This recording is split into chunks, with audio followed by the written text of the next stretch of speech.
ভরসা। আলো নিভে এলো, যেতে হবে অনেক দূর। চলো বিভা, আর একটু এগোই।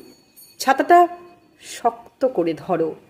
জীবন একটি পাহাড়, পাহাড়ের গা বেয়ে প্রতিবন্ধকতার ঝর্ণা নামে। আজ কুয়াশা, কাল বৃষ্টি, পরশু হরতাল। তবু জীবন চলে আঁকা বাঁকা পথে, কখনো ঘুড়ি হয়ে, কখনো বা পাখি হয়ে। আকাশ যদি হয় ভালোবাসা, ছাতা হয় ভরসা। কুয়াশার চাদর সরিয়ে আমরা একদিন পাশাপাশি পৌঁছে যাব পাহাড় চূড়ায়, সূর্যোদয়ের দেশে। কেমন হবে সেদিন?